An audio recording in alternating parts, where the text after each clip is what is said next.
Hello everyone, welcome back to my YouTube channel. Union public service commission UPSC की तरफ से हमें notification देखने को मिल रहा है, जहां पर माइनिंग इंजीनियर के लिए काफ़ी अच्छी वैकेंसीज हमें देखने को मिल रही है। आज हम उसी के बारे में डिटेल में डिस्कस करने वाले हैं।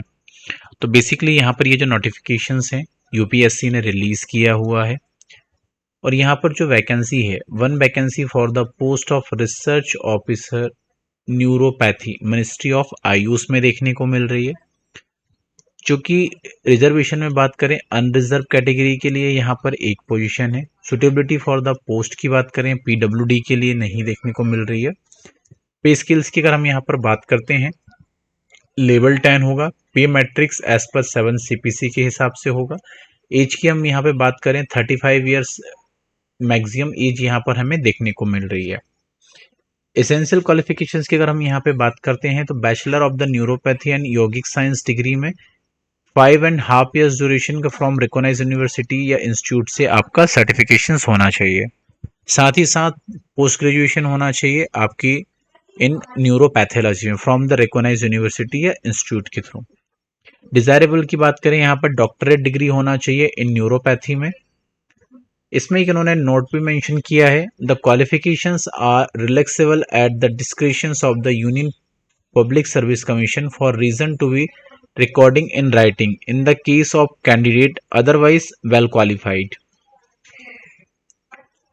सेम हम बात करते हैं। दूसरा यहाँ पे एक चीज और है, जो इस पोस्ट के लिए हेडक्वार्टर या पोस्टिंग होगी वो ministry of Ayush new Delhi में होगी। नेक्स्ट वैकेंसी की अगर यहाँ पर बात करते हैं, 2 vacancies for the post of deputy superintending archaeological architect या archaeological survey of India ministry of culture के अंडर पोस्टिंग होने वाली है। यहाँ पर दोनों की दोनों जो पोजीशन है अनरिजर्व कैटेगरी के कैंडिडेट के लिए है। पे स्केल्स की अगर हम यहाँ पर बात करते हैं, लेवल 10 होगा in the pay matrix as per the 7 CPC. Age की बात करें हम, मैक्सिमम 35 ईयर्स की एज हमें यहाँ पे देखने को मिल रही है। एजुकेशनल क्वालिफिकेशंस की बात करते हैं, यहाँ पर बैचलर डिग्री होना चाहिए इन आर्किटेक्चर में फ्रॉम अ रिकॉग्नाइज्ड यूनिवर्सिटी के थ्रू, क्या रजिस्टर्ड होना चाहिए as a architect with the council of the architecture under the architecture act 1972। Experience की बात करें, experience of 3 years in design and construction of building and execution of the civil work. Basically आपके पास में क्या 3 साल का एक्सपीरियंस होना चाहिए इस फील्ड में। डिजायरेबल क्वालिफिकेशंस की हम बात करते हैं, मास्टर्स होना चाहिए आर्किटेक्चर में, साथ ही साथ मास्टर ऑफ द आर्ट्स होना चाहिए। नोट्स की बात करें, the qualification are relaxable at the discretion of the union public service commission for the reason to be record in writings. Duty की बात करें, टू असिस्ट डायरेक्टर, इसमें जो ड्यूटी होगी आपको असिस्ट करना है किनको, डायरेक्टर को, conservation in performing the following duties, जो ड्यूटीज होने वाली है।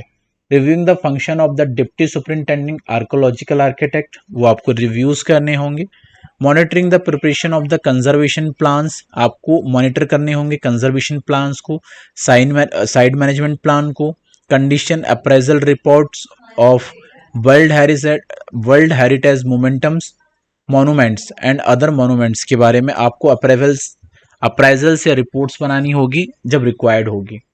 रिव्यू करना होगा the design of the amenities and other buildings को विथ मोनूमेंट्स के साथ। रिव्यू करना होगा आपको डीपीआर, मतलब daily public reports related to conservation and development within around monuments. Next बात करते हैं, review the conservation related estimated of the protected monuments. Assist करना होगा आपको असाइन बाय द डायरेक्टर या कंजर्वेशन को फ्रॉम टाइम टू टाइम्स। साथ ही साथ आपको प्रिपेयर करना होगा या रिव्यू करना होगा नॉमिनेशन डिजायरी या state of the conservation, tentative list of the monuments and the साइज। To assist any duties assigned by the director या world heritage from time to time, वो आपको परफॉर्म करनी होगी। अदर डिटेल्स की बात करें, the post of permanent general central division group A के अंदर होने वाली है। इसका भी हेडक्वार्टर्स न्यू दिल्ली होगा। Level to serve all India, और आपको ऑल इंडिया लेवल पर कहीं पर भी भेजा जा सकता है, आपको ये ध्यान रखना होगा। नेक्स्ट वैकेंसी की बात करते हैं, यहाँ पर हमें 15 वैकेंसी देखने को मिल रही है for the post of deputy superintendent in archaeological engineering department पर। यहाँ पर अनरिजर्व कैटेगरी के लिए 8 वैकेंसी है, ईडब्ल्यूएस के लिए 1, ओबीसी के लिए 4, एससी के लिए 1 और एसटी के लिए एक वैकेंसी हमें यहाँ पर देखने को मिल रही है। वहीं पीडब्ल्यूबीडी कैटेगरी के लिए बात करें, यहाँ पर हमें एक वैकेंसी पीडब्ल्यूबीडी कैटेगरी के कैंडिडेट के लिए देखने को मिल रही है। पे स्केल्स की बात करें हम, level 10th in the pay matrix as per 7 CBC के हिसाब से देखने को मिलेगा, जिसमें अगर हम बात करें एज लिमिट की, तो जो अनरिजर्व कैटेगरी के कैंडिडेट हैं उनके लिए मैक्सिमम एज लिमिट यहाँ पर 35 ईयर्स देखने को मिल रही है। ओबीसी कैटेगरी के कैंडिडेट के लिए 38 years, SC and ST category के कैंडिडेट के लिए 40 ईयर्स, पीडब्ल्यूबीडी कैटेगरी के कैंडिडेट के लिए 45 ईयर्स की एज रिलैक्सेशन का यहाँ पे हमें देखने को मिल रहा है। एजुकेशन की अगर हम यहाँ पर बात करते हैं, बैचलर डिग्री होना चाहिए इन सिविल इंजीनियरिंग में फ्रॉम द रिकॉग्नाइज्ड यूनिवर्सिटी या इंस्टीट्यूशंस में। साथ ही साथ 3 इयर्स का एक्सपीरियंस होना चाहिए in planning, execution and maintenance of the civil engineering works in government sector या एनी आर्कोलॉजिकल या हेरिटेज साइट्स में। The qualifications are relaxable at the discretion of the Unit Public Service Commission for reason to be recording in writing in case of the candidate otherwise well qualified. The qualifications regarding experiences are relaxable at the discretions of the Union Public Service Commission for the reason of the record. इसमें duties की बात करें हम, to assist the superintendent archaeologist in the discharge of his official function which include the assisting and superintending archaeological engineering in framing conservation program and implementing conservation program या conducting conservation work, drawing up conservation, inspection note for the monuments, check measuring of the work processing, synchronizing estimated performing function and assigning by the superintendent archaeology. Other details की बात करें, the post is permanent general central service group A के under आपकी posting होगी। यहाँ पर headquarters की बात करें, यहाँ पर न्यू दिल्ली में होगी आपकी पोस्टिंग, साथ ही साथ आपको ऑल इंडिया लेवल पर सर्व करना होगा। नेक्स्ट पोस्ट की अगर हम यहाँ पर बात करें, एक वैकेंसी हमें देखने को मिल रही है for the post of the professor chemical engineering में, जिसकी posting national sugar institute Kanpur में होगी या department of the food and public distribution या ministry of consumer affair food and public distribution में। ये जो एक वैकेंसी है वो एससी कैटेगरी के कैंडिडेट के लिए देखने को मिल रही है हमें यहाँ पर। पे स्केल्स की बात करते हैं तो लेवल 13 होगा और पे मैट्रिक 7 सीपीसी होगा।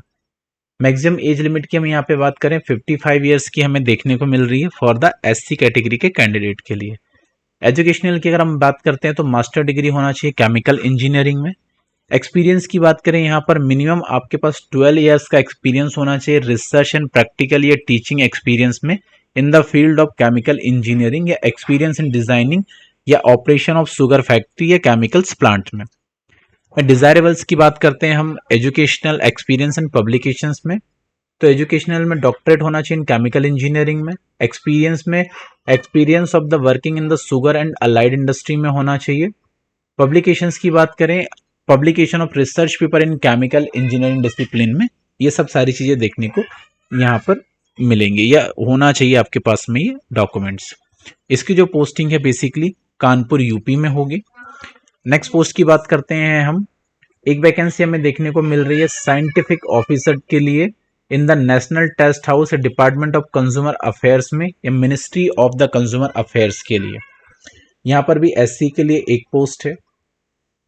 पे स्केल्स की बात करते हैं, यहाँ पर लेवल 8 होगा 7 सीपीसी के हिसाब से। मैक्सिमम एज लिमिट की बात करें 35 years for the SC students के लिए।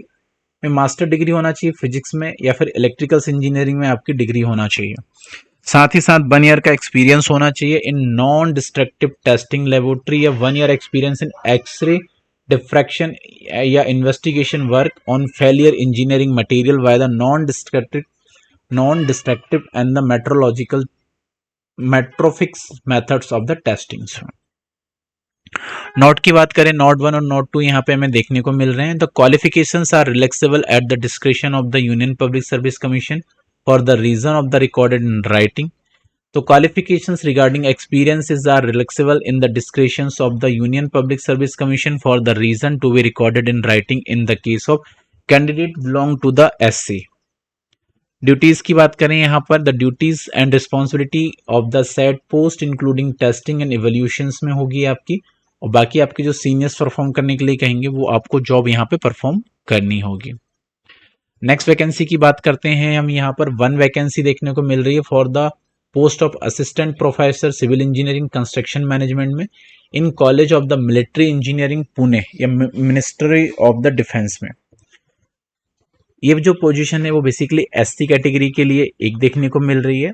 एकेडमिक लेवल की बात करें, यहाँ पर पे लेवल 10th होगा, पे मैट्रिक 7 सीपीसी होगा। एज लिमिट की बात करें, मैक्सिमम एज लिमिट 40 ईयर्स की हमें यहाँ पर देखने को मिल रही है। एजुकेशनल्स की बात करें, आपकी है ना बैचलर ऑफ इंजीनियरिंग सिविल में डिग्री होना चाहिए, आपने मास्टर्स किया है इन टेक्नोलॉजी में कंस्ट्रक्शन मैनेजमेंट में तो वो भी काफ़ी अच्छा होगा। यहाँ पर ग्रेड पॉइंट की बात करें हम, यहाँ पर grade point 6.25 that means equivalent percentage 55, grade point 6.75 मतलब 60%, 8.25 मतलब 75%, 7.75 मतलब 70% एंड 7.25 मतलब 65%। The qualifications are flexible at the discretion of the Union Public Service Commission for the reason of the records। यहाँ पर ड्यूटीज भी हैं वो आपको परफॉर्म होगी। बेसिकली आपको क्या है, प्रोफेसर की पोस्ट है तो आपको पढ़ाना होगा। नेक्स्ट पोस्ट है यहाँ पर 1 vacancy for the post of assistant professor civil engineering soil mechanics में in the college of military engineering Pune में। ये जो वैकेंसी अनरिजर्व कैटेगरी के कैंडिडेट के लिए है। पे मैट्रिक्स की बात करें 7 सीपीसी के हिसाब से लेवल 10th होगा। एज की बात करें 35 ईयर्स यहाँ पर मैक्सिमम एज लिमिट हमें यहाँ पे देखने को मिल रही है। नेक्स्ट वैकेंसी की बात करते हैं हम यहाँ पर, तो हमें 3 वैकेंसीज देखने को मिल रही है post of the lady medical officer family welfare में या इन फैमिली वेलफेयर ऑर्गेनाइजेशंस में। 2 वैकेंसी ईडब्ल्यूएस के लिए और 1 वैकेंसी यहाँ पर एससी कैटेगरी के कैंडिडेट के लिए है। बाकी यहाँ पर 7 सीपीसी प्लस एनपीए होगा लेवल 10th के हिसाब से। Maximum age limit 30 years for the EWS and 35 years for the SC category के कैंडिडेट के लिए। डिजायरेबल्स में बात करें 3 ईयर्स का एक्सपीरियंस होना चाहिए in family planning and educational method including training techniques of medical terminations of pregnancy and the tube costing operations. Educationals की बात करें, यहाँ पर रिकॉग्नाइज मेडिकल क्वालिफिकेशन इंक्लूड होना चाहिए इन फर्स्ट या सेकंड शेड्यूल या part second of the third schedules में। बाकी इसका हेडक्वार्टर्स होगा बेसिकली ऑल ओवर इंडिया के लेवल पर, आपको कहीं पर भी पोस्टिंग्स मिल सकती है। बाकी नेक्स्ट 2 वैकेंसीज जो हैं वो हमें देखने को मिल रही है for the post of scientist B या फॉरेंसिक साइकोलॉजी में in central forensic science laboratories में। यहाँ पर दोनों वैकेंसी अनरिजर्व कैटेगरी के कैंडिडेट के लिए हमें देखने को मिल रही है। यहाँ पर पे लेवल्स और एज जो है 35 देखने को मिल रही है। पे लेवल 7 सीपीसी के हिसाब से लेवल 10th होगा। यहाँ पर आपकी डिग्री होना चाहिए साइकोलॉजी में या फिर क्रिमिनोलॉजी में, या फिर मास्टर्स होना चाहिए डिग्री इन फॉरेंसिक साइंस में with the specialisation in psychology and the criminology. 3 years का साथ ही साथ आपको एक्सपीरियंस होना चाहिए द फील्ड का जहां आपने काम किया हुआ हो। डिजायरेबल्स की बात करें 1 ईयर का एक्सपीरियंस होना चाहिए working in the forensic science laboratory में under the central of state governments या union territory administration after obtaining the minimum prescribed educational qualifications. Next vacancy की बात करते हैं हम, यहाँ पर 2 वैकेंसी हमें देखने को मिल रही है असिस्टेंट डायरेक्टर के लिए, जो कि safety and director general factory के लिए यहाँ पर होने वाली है। एक पोस्ट अनरिजर्व कैटेगरी के लिए और एक पोस्ट यहाँ पर एससी कैटेगरी के कैंडिडेट के लिए मिल रही है। एज रिलैक्सेशन भी सेम यहाँ पर देखने को मिलेगा 35 to 40 के हिसाब से, आप उसी के हिसाब से इसमें अप्लाई कर पाएंगे। एसेंशियल एजुकेशनल क्वालिफिकेशंस की बात करें, इसमें बैचलर डिग्री होना चाहिए मैकेनिकल्स, इलेक्ट्रिकल्स या केमिकल्स या मरीन में, या फिर इंस्ट्रूमेंटेशन या सिविल इंजीनियरिंग या आर्किटेक्चर किसी में भी हो चल जाएगा यहाँ पर। बाकी यहाँ पर एक्सपीरियंस की बात करें 3 इयर्स का एक्सपीरियंस होना चाहिए in handling various aspect of industrial safety in a factory, dock, ship, construction site या फिजिकल या केमिकल टेस्टिंग या textile in an industrial concern या रिसर्च लेबोरेटरी या टेक्निकल इंस्टीट्यूशंस या रिकॉग्नाइज या ऑर्गेनाइजेशंस या in any governments department dealing with the administration of the factories act 1948। Desirables की बात करते हैं हम, यहाँ पर मास्टर डिग्री इन इंजीनियरिंग या टेक्नोलॉजी में होना चाहिए, या फिर मास्टर डिग्री होना चाहिए, पोस्ट ग्रेजुएट होना चाहिए in industrial safety from the recognised university या इंस्टीट्यूशंस के थ्रू। साथ ही साथ अगर आपको एक्सपीरियंस होगा इन प्लानिंग, ऑर्गेनाइजेशन या coordination of research, education and training activities या partitions to industrial safety, dock safety and construction में, तो that can helpful for you. बाकी नेक्स्ट वैकेंसी जो हमें देखने को मिल रही है, 3 वैकेंसी और देखने को मिल रही है जो कि असिस्टेंट माइनिंग इंजीनियरिंग के लिए है। और ये जो पोस्टिंग है इंडियन ब्यूरो ऑफ माइंस के अंदर पोस्टिंग होगी, जिसमें से एक पोस्ट अनरिजर्व कैटेगरी के लिए, एक ईडब्ल्यूएस के लिए और एक पोस्ट ओबीसी कैटेगरी के कैंडिडेट के लिए देखने को मिल रही है। यहाँ पर एज लिमिट की बात करें 30 to 30 ईयर्स की मैक्सिमम एज लिमिट देखने को मिल रही। पे मैट्रिक्स की बात करें सभी के लिए सेम यहाँ पर हमें देखने को मिल रहा है। इसमें डिग्री आपकी है ना बैचलर ऑफ इंजीनियरिंग में होना चाहिए या फिर माइनिंग में आपकी डिग्री होना चाहिए। साथ ही साथ 2 ईयर्स का आपका एक्सपीरियंस होना चाहिए इन core mining actively in supervisory position या फिर मेटा लाइफसरी या नॉन कोल माइंस में। Governments department dealing with the mines या फिर लेवल से पे मैट्रिक्स के हिसाब से अगर हो तो दैट कैन ऑल्सो हेल्पफुल। डिजायरेबल्स की बात करें मास्टर ऑफ इंजीनियरिंग होना चाहिए, मास्टर ऑफ टेक्नोलॉजी होना चाहिए माइनिंग इंजीनियरिंग में। ड्यूटीज की बात करें आपको इंस्पेक्शन करना पड़ेगा माइन को for the systematic development and conservation of minerals and protection of mines mineral developments and regulation act 1957 and rules made thereunder. और जो आपके सीनियर्स आपको ड्यूटीज परफॉर्म करेंगे वो आपको परफॉर्म करना होगा। नेक्स्ट वैकेंसी हमें देखने को मिल रही है, एक vacancy assistant research officer in Indian bureau of mines and ministry के अंडर। यहाँ पर भी हमें एज लिमिट और बाकी सब सारी चीज सेम देखने को मिल रही है। एक्सपीरियंस की बात करें 2 ईयर्स का एक्सपीरियंस यहाँ पे होना चाहिए आपको। नेक्स्ट वैकेंसी की बात करें हम 2 वैकेंसीज देखने को मिल रही है, senior assistant controller of mines and Indian bureau या मिनिस्ट्री ऑफ माइंस के अंदर, जिसमें से एक वैकेंसी ईडब्ल्यूएस के लिए, एक ओबीसी के लिए और एक वैकेंसी पीडब्ल्यूबीडी कैटेगरी के कैंडिडेट के लिए हमें देखने को मिल रही है। पे लेवल्स यहाँ पर 11th होगा और जो पे मैट्रिक्स होगा वो 7 CPC होगा। एज की बात करें हम यहाँ पर 40, 43 और 50 ईयर तक की एज देखने को मिलेगी एंड रिलेवेंट फील्ड में आपके क्या है डिग्री होना चाहिए। नेक्स्ट हम यहाँ पर बात करते हैं 2 वैकेंसीज देखने को मिल रही है, post of engineering and ship surveyor come deputy director general technicals and director general of shipping या मिनिस्ट्री ऑफ द पोर्ट्स में शिपिंग एंड वाटरवेज के अंदर, जहां पर एक पोस्ट जो है वो अनरिजर्व कैटेगरी के कैंडिडेट के लिए है और एक पोस्ट एससी के लिए है। पे स्केल्स की बात करें लेवल 12 होगा in the pay matrix as per 7 CPC के हिसाब से। मैक्सिमम एज की बात करें 50 and 55 years as per category के हिसाब से यहाँ पर हमें देखने को मिल रही है। नेक्स्ट पोस्ट की अगर हम बात करते हैं यहाँ पर 4 वैकेंसीज है for the post of training officer except women training या computer hardware and networking maintenance में, जो कि मिनिस्ट्री ऑफ स्किल डेवलपमेंट के अंडर आएगी, जिसमें से 2 वैकेंसी अनरिजर्व के लिए, एक वैकेंसी ईडब्ल्यूएस के लिए और एक वैकेंसी ओबीसी कैटेगरी के कैंडिडेट के लिए हमें देखने को मिल रही है। साथ ही साथ एक वैकेंसी पीडब्ल्यूबीडी कैटेगरी के कैंडिडेट के लिए यहाँ पर देखने को मिल रही है। बाकी एजुकेशनल रिलेवेंस फील्ड का होना चाहिए, एक्सपीरियंस भी रिलेवेंट फील्ड का होना चाहिए। Age limit 30, 33 and 40 years as per category wise यहाँ पे देखने को मिल रहा है। नेक्स्ट वैकेंसी की बात करते हैं, 21 वैकेंसीज देखने को मिल रही है for the post of training officer except women training fitter in the director general of training ministry of skill development and entrepreneurship में। यहाँ पर 10 वैकेंसी अनरिजर्व कैटेगरी के लिए, 2 वैकेंसी ईडब्ल्यूएस के लिए, 4 वैकेंसी ओबीसी के लिए, 3 वैकेंसी एससी के लिए और एसटी के लिए 2 वैकेंसी हमें देखने को मिल रही है। साथ ही साथ पीडब्ल्यूबीडी कैटेगरी के लिए 1 वैकेंसी हमें यहाँ पर देखने को मिल रही है। Pay scales and age relaxations as per category wise यहाँ पे देखने को मिलेगा। एजुकेशनल की बात करें यहाँ पर मैकेनिकल्स, प्रोडक्शंस एंड वोकेशंस में आपकी डिग्री होना चाहिए या फिर डिप्लोमा होना चाहिए मैकेनिकल्स या प्रोडक्शंस में 3 ईयर्स का, या फिर नेशनल ट्रेड सर्टिफिकेट्स आपके पास में होना चाहिए। साथ ही साथ 2 ईयर्स का एक्सपीरियंस होना चाहिए इन फिटिंग या assembling field of the degree holders and 5 years का डिप्लोमा होल्डर्स के लिए, 7 ईयर का जिनके पास में सर्टिफिकेट्स हैं उनके लिए। बाकी नेक्स्ट वैकेंसी की हम बात करें यहाँ पर post of the training officer के लिए हमें 4 वैकेंसीज देखने को मिल रही है, जो कि मैकेनिकल्स डीजल के लिए यहाँ पर होगी। यहाँ पर डिग्री की हम बात करें, यहाँ पर आपको ऑटोमोबाइल्स, मैकेनिकल्स एंड वोकेशंस में आपकी डिग्री होना चाहिए।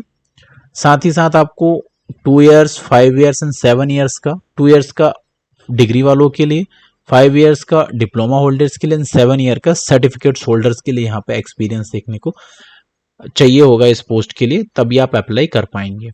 नेक्स्ट वैकेंसी की बात करते हैं, 1 वैकेंसी हमें देखने को मिल रही है post of the training officers except women training machinist and operator automatic, यहाँ पर एक वैकेंसी एससी कैटेगरी के कैंडिडेट के लिए हमें देखने को मिल रही है।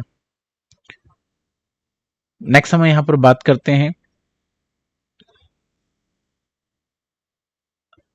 3 वैकेंसीज देखने को मिल रही है हमें, ये भी है ना post of the training officer के लिए होने वाली है, जिसमें एक वैकेंसी अनरिजर्व कैटेगरी के लिए, एक ओबीसी के लिए और एक एसटी कैटेगरी के कैंडिडेट के लिए हमें यहाँ पर देखने को मिल रही है। रिलेवेंट फील्ड में आपका क्या है कि बेसिकली सर्टिफिकेशंस होना चाहिए या डिप्लोमा या डिग्री होना चाहिए। नेक्स्ट हम यहाँ पर बात करते हैं तो 4 वैकेंसीज हमें देखने को मिल रही है, ये भी पोस्ट ऑफ ट्रेनिंग ऑफिसर के लिए होने वाली है, जो कि स्किल डेवलपमेंट एंड एंटरप्रेन्योरशिप के लिए होगी। यहाँ पर 3 वैकेंसी अनरिजर्व कैटेगरी के कैंडिडेट के लिए है और एक वैकेंसी ओबीसी कैटेगरी के कैंडिडेट के लिए हमें यहाँ पर देखने को मिल रही है। बाकी नेक्स्ट हम यहाँ पे बात करते हैं तो 9 वैकेंसी हमें देखने को मिल रही है पोस्ट ऑफ मेडिकल ऑफिसर्स के लिए, Ayurveda and director of Ayush department में, जहाँ पर 4 वैकेंसी अनरिजर्व कैटेगरी के लिए, एक ईडब्ल्यूएस के लिए, 2 ओबीसी के लिए, एक एससी के लिए और एक एसटी के लिए वैकेंसी देखने को मिल रही है। साथ ही साथ एक वैकेंसी पीडब्ल्यूईडी कैटेगरी के कैंडिडेट के लिए यहाँ पर हमें देखने को मिल रही है। Pay levels and age as per category wise यहाँ पर देखने को मिलेगा। एजुकेशनल की बात करें, रिलेवेंट फील्ड्स में आपका डिग्री होना चाहिए, डिप्लोमा होना चाहिए। नेक्स्ट की बात करते हैं हम, यहाँ पर हमें 1 वैकेंसी देखने को मिल रही है मेडिकल ऑफिसर्स के लिए यूनानी डिपार्टमेंट्स में, वो भी अनरिजर्व कैटेगरी के लिए। बाकी यहाँ पर सारी चीज़ें सेम हमें यहाँ पे देखने को मिलेगी और इसका जो हेडक्वार्टर है पांडिचेरी होने वाला है। इंपॉर्टेंट डेट की हम यहाँ पर अगर बात करते हैं तो online recruitment applications are invited for the direct recruitment by the selection through the website to the above post from 10/5/2025। आप 10/5/2025 से फॉर्म फिल कर सकते हैं और लास्ट डेट की बात करें 29/5/2025 हमें यहाँ पर लास्ट डेट देखने को मिल रही है, तो आप लास्ट डेट के पहले पहले फॉर्म फिल कर सकते हैं। बाकी यहाँ पर एग्जाम डेट वगैरह ऐसा कुछ भी यहाँ पर मेंशन नहीं है, वो टाइमली यहाँ पर क्या नोटिफाई कर दिया जाएगा। इसमें कुछ टर्म्स एंड कंडीशन इन्होंने यहाँ पर मेंशन किए हुए हैं, वो आप फॉर्म फिल करने से पहले इसको स्टडी कर सकते हैं। जैसे कि यहाँ पर इन्होंने कुछ चीजें मेंशन की, date for the determining the eligibility for all the candidate in every respects all shall be the prescribed closing date for submission online recruitment application. The applications are advised to fill in all their particulars in the online formations. अगर आप wrong application fill करते हैं तो it can be rejected. साथ ही साथ यहाँ पर इस पोस्ट के लिए अगर आप सिलेक्टेड होते हैं तो प्रोविजंस पीरियड होगा एज पर द रूल्स के हिसाब से। और यहाँ पर इन्होंने क्या है कॉरिकुलम ने यहाँ पर रिलीज किया, it is the notified for the information to all concern that the pay scale indicate as the level 10 may be read as the academic level 10 for the recruitment to 1 vacancy for the post of assistant professor civil engineer construction management in college of military engineering Pune ministry defense and 1 vacancy for the post of assistant professor civil engineering soil mechanics in the college of military engineering Pune. It is also notified that for information all concerned that the age, यहाँ पर इन्होंने सभी चीज के लिए अपने terms and condition information clearly किए हुए हैं, वो आप यहाँ पर देख सकते हैं और सेम उसी के अकॉर्डिंगली आप अप्लाई करेंगे। एप्लीकेशन फीस की अगर हम यहाँ पर बात करते हैं तो candidate except female SC ST person with benchmark disability, candidate who are exempted from the payment of the fee are required to pay fees of 25 rupees only. There are remitted the money in the any branch of SBI by the cash या using net banking facility of any other bank using by a MasterCard, Visa या debit card या UPI payments.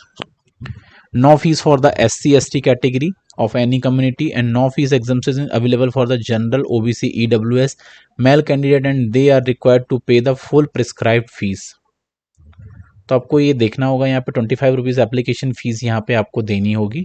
Fee once paid shall not be refunded under the circumstance या nor can the fee be held in reserve for any other examination या selections.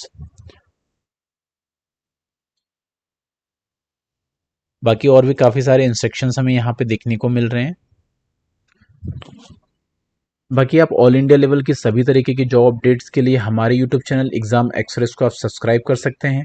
साथ ही साथ आप bell icon दबाना बिल्कुल ना भूलें, जिससे क्या हो कि फ्यूचर में और भी इससे रिलेवेंट जॉब अपडेट्स यहाँ पर आपको मिलती रहे, वो आपसे मिस ना हो पाए। तो इसी के साथ हम आज का सेशन यहीं पर क्लोज करते हैं। Shining of this session. Thank you.